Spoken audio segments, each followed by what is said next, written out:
Hi guys, and welcome back. Today we are doing cabin crew versus pilot, and we are going to swap up briefings. So let's see how pilot can handle an overwing exit briefing. Yeah, this is the starting point. But if you'd like to have more aviation related videos, please subscribe and smash the like button, and let's get into it. Can I just come with my defense first of all? Because the overwing exit briefing is not something that a pilot normally does. It's something that a cabin crew will do. So I have never done that type of briefing before. That's just my defense. Okay, have you ever sat on an exit row? Yes. Okay, so therefore you actually have heard the exit briefing. So I have high hopes. Hi guys, I need your attention a second. Can I just check that you all understand English? Mm-hmm. Yeah. I need your attention because you are sat at an emergency exit, and with that comes a privilege and a responsibility. Now, with the privilege is that you got extra leg room, but I cannot have anything under the seats in front of you. And the reason for that is that we need to be able to use this as an exit row in case that we need to evacuate. Now, the instructions for how to opening the door are found in front of you in the emergency safety card. But I would also just like to check with you that you understand the operation of it. So you have been sat at the emergency exit. Are you happy to carry out opening the door if you need to? Yeah. Okay, so the way you open the door is that you pull the handle inwards and then flip outside. However, there's one important thing I need you to check before you open the door, and that's to check for danger. So danger could be something like fire outside, it could be water blocking the exit, or anything blocking the exit. If that is the case, something is blocking, I do not want you to open the exit. Also, you might have to open the exit by your own initiative, but otherwise there will be a command coming from myself or one of my colleagues. Now, can I just check that you are happy with that privilege and responsibility? Yes. Okay. Okay, these things I think were really good. So you man actually asked the passengers what language they're comfortable with. Yeah. Because yes, sometimes we need to do it with multiple languages. And then, yes, you mentioned the bags. Yes, on an exit row, you cannot have any bags on the floor in case we need to evacuate. One thing, though, you talk about that there is the information on a safety card. Sometimes, yes, but most of the time, you can actually find it on the emergency exit door. Okay. Yeah. Okay. So most likely, you will find the information over there. The only criticism I would give you, asking a passenger, are you happy to sit here? You're asking it before you actually give the briefing and what they need to do. Okay, so the question of whether they're happy or not should come in the end. Yes. Okay. When they have got the full briefing and they fully understand what is required, then you ask, are they comfortable sitting here? Okay, so on a scale of 1 to 5, how did I do? I will give you an 8. 1 to 5.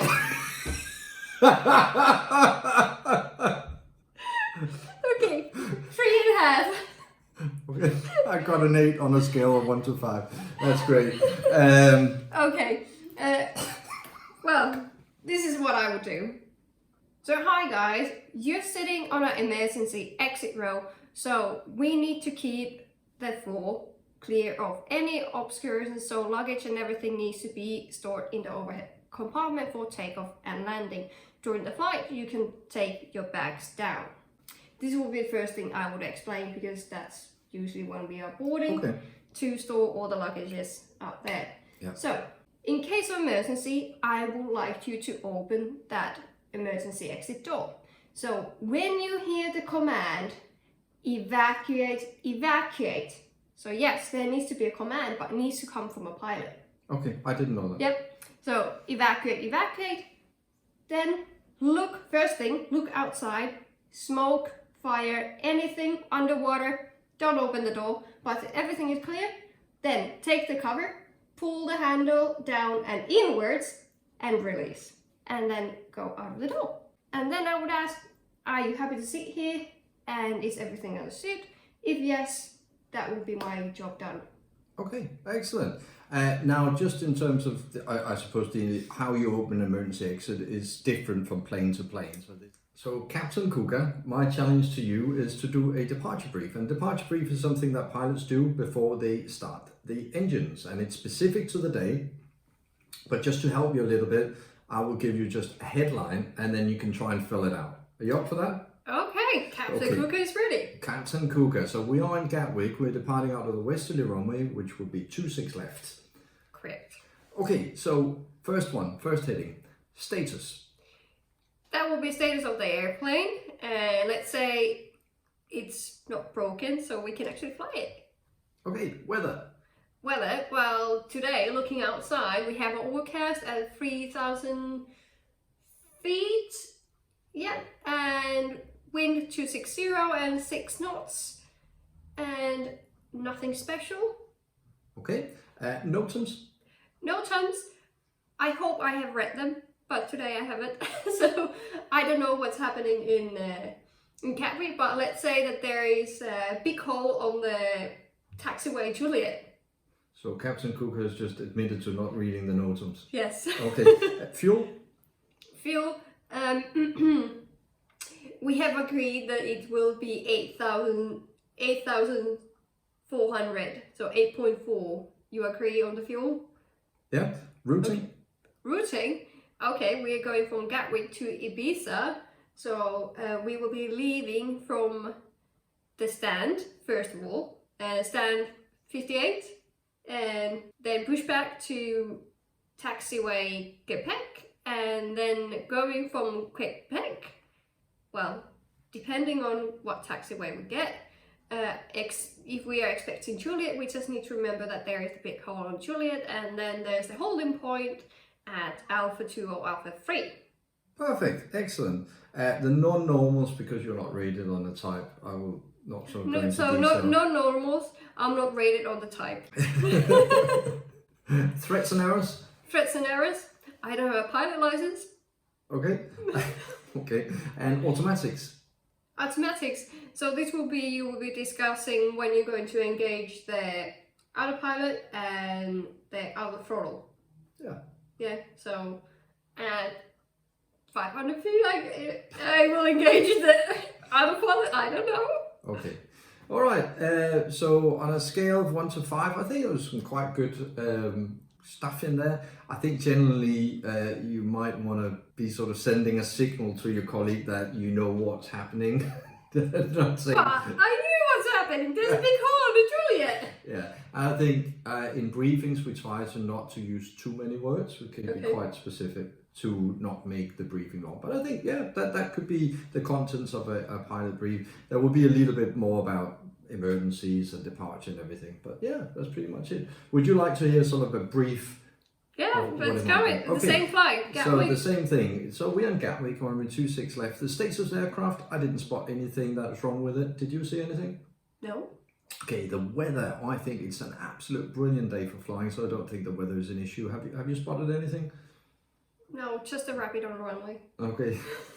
The NOTAMs, we've already discussed that in crew room, but there's nothing affecting our departure apart from a big hole on taxiway Juliet. The fuel, we asked for 8,400, that's what we got, so I'm quite happy with it. Are you happy with the fuel though? Yeah, I'm happy with it, yeah. The routing, we're both based in Gatwick. We know there can be many ways to the runway, but the most likely thing is, as you said, Quebec, maybe under the bridge, and then hold at Alpha November, Alpha Sierra at Alpha 2 or Alpha 3. So the non-normals, then you would discuss just the reasons for stopping the airplane below 80 knots, after 80 knots, and what you do after a speed called V1, but I won't go too much into details about that. Threats and errors, I think, is really interesting because you are trying to open up to your colleagues saying, okay, what could the threats be today? It could be like you haven't flown for a while, it could be that you're new to the airplane, it could be it's late in the evening that you're flying, so you might be naturally outside of your optimum working time. So when you talk about threats, it's really important to talk about how can you mitigate the threat. And it could be something like, well, if we're both new to the type or you haven't flown a long time, take it slow. We won't get rushed. Well, could you then actually say that, well, I didn't sleep that well last night? Well, if you had that, you say, well, I don't feel optimum today, and just keep an eye on me. That would be okay. But at the same stage, you need to sort of course, be ready for your duty. So there's a fine line. Otherwise, you're going into something called fatigue. Yeah. But yeah, it's just a discussion about what could possibly go wrong on the day, and errors. It's a bit like the same as talking about threats, but it's more like, okay, what errors with altitude, speeds, frequencies, what sort of things could we potentially make, and then you talk about how do we avoid making them. So that's a very modern way of maybe doing a briefing. You're talking about what could go wrong and how can we prevent it from going wrong. And the use of automatics is just letting your colleague know when he or she can expect you to engage the automatics, and especially if you are intending to do something which is probably not expected of the other one. For instance, a particular mode like vertical speed, that's not something we use very often, and then you would just add an explanation, why do we use that mode? Okay, excellent, cool. Okay. Ready to swap the jobs? Yeah, no. I hope, guys, that you enjoyed that, and I think who won this week's challenge? I think you did better. Okay. Well, it takes years of practice to do a good briefing, and I learn something almost every time and how to do it better. But I hope you like the video as a little bit of an inspiration. Okay, well, we are going to see you next time on Wednesday, 11 UTC. Take care. Bye.